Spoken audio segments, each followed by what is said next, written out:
avec Dominique Gillot, qui représente Benoît Hamon en charge des questions sur le handicap. Benoît Hamon propose la création d'un ministère à part entière sur la question du handicap. Vous pouvez m'en parler un petit peu, comment il va mettre ça en place ?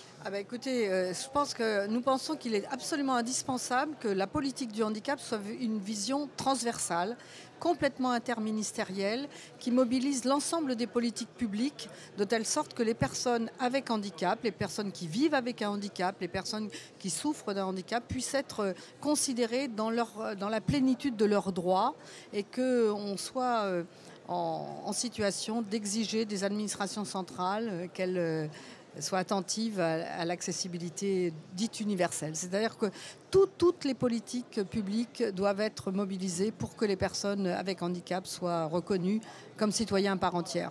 Hormis la création de ce ministère à part entière sur la question du handicap, ce sera quoi les principales mesures que Benoît Hamon mettra en place s'il est élu ? La principale mesure, c'est la transposition dans le droit français de la Charte internationale des droits des personnes handicapées qui guide toute la reconnaissance et toute l'accessibilité aux droits.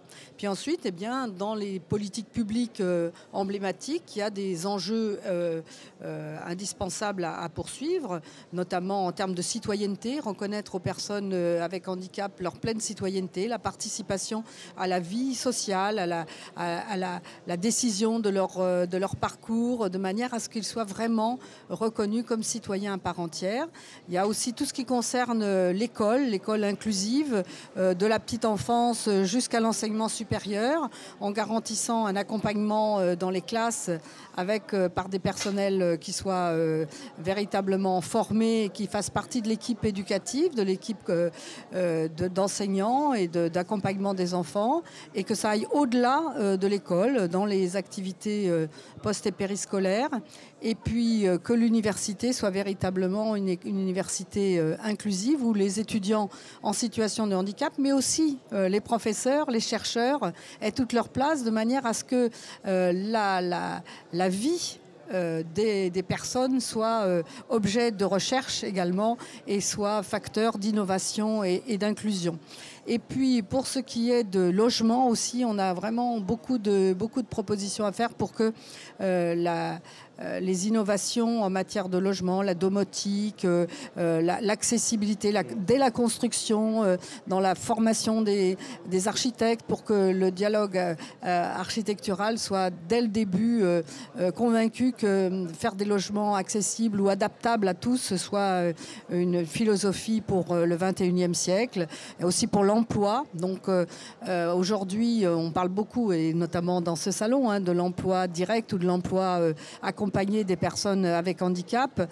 Je pense que l'avenir, c'est l'emploi en milieu ordinaire. Et pour ça, il faut qu'il y ait un accompagnement à la fois des entreprises et des personnes avec handicap, bien sûr, avec une formation continue, une possibilité de progresser dans l'emploi et l'ouverture d'esprit des entreprises qui se rendent compte, pour celles qui l'ont déjà fait, que accueillir des travailleurs avec handicap, c'est aussi une opportunité dans l'amélioration du cadre de vie, dans l'amélioration des relations et dans l'affirmation d'une responsabilité sociale de l'entreprise qui fait son chemin. Alors tout n'est pas facile, tout n'est pas facile.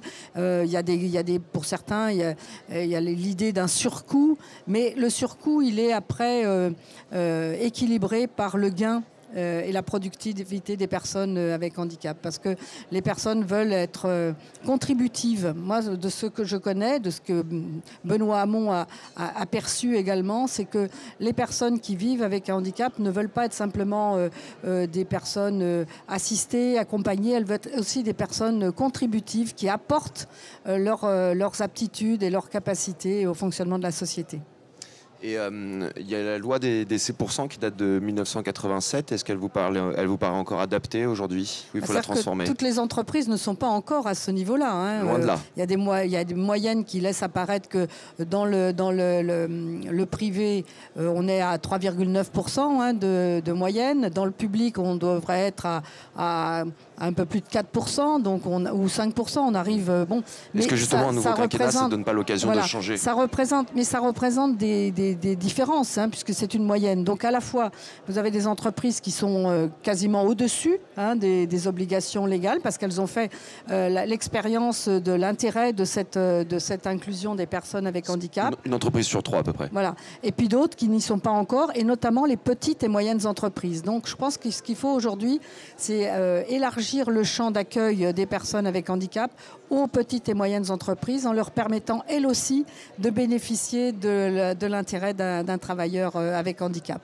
Mais c'est surtout que les entreprises nous expliquent avoir du mal à trouver, enfin en tout cas à rencontrer, à pouvoir embaucher des personnes en situation de handicap, notamment des personnes assez diplômées.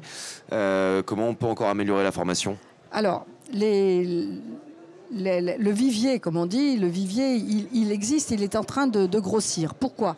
Parce que les jeunes avec handicap ont profité depuis une vingtaine d'années de l'école inclusive. Ils ont bénéficié d'une formation, d'une ambition dans la réussite de leurs études qui commence à porter ses fruits. Et on voit de plus en plus de jeunes titulaires du baccalauréat qui tapent à la porte des universités. Et ce qu'il faut, c'est que maintenant, l'université soit en capacité d'offrir des parcours de réussite, master, doctorat, à ces jeunes en situation de handicap. Et on est en capacité de le faire.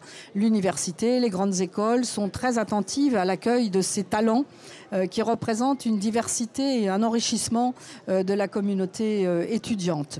Ensuite, je pense qu'il faut qu'on ait une attention tout à fait particulière pour que les entreprises qui ont fait l'expérience de la réussite de travailleurs handicapés puissent communiquer cette expérience avec les autres.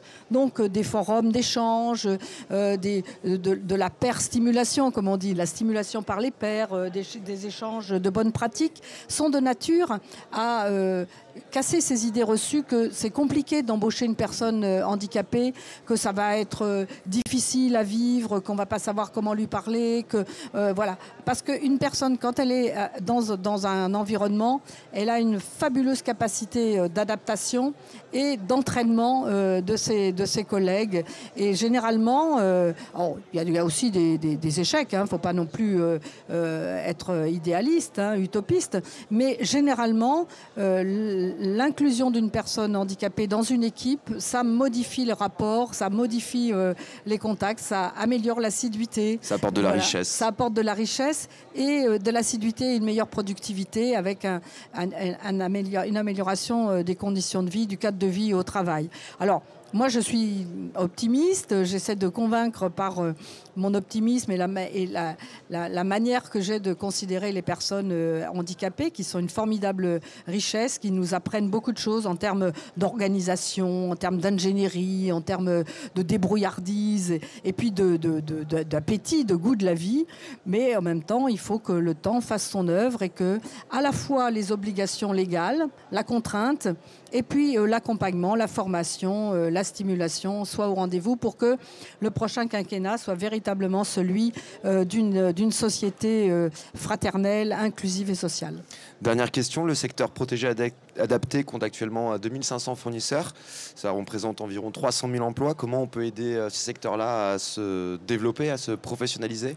Écoutez, il y a des textes de loi, des applications de la loi qui facilitent aujourd'hui l'emploi accompagné, l'emploi protégé, le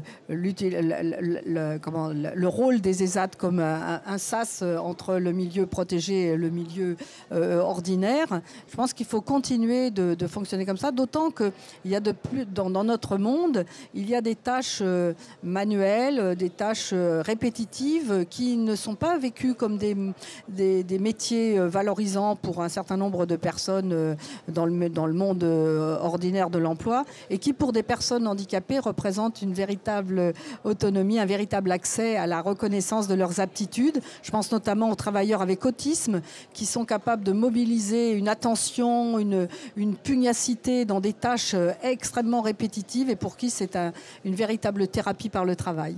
Dominique Gillot, merci beaucoup.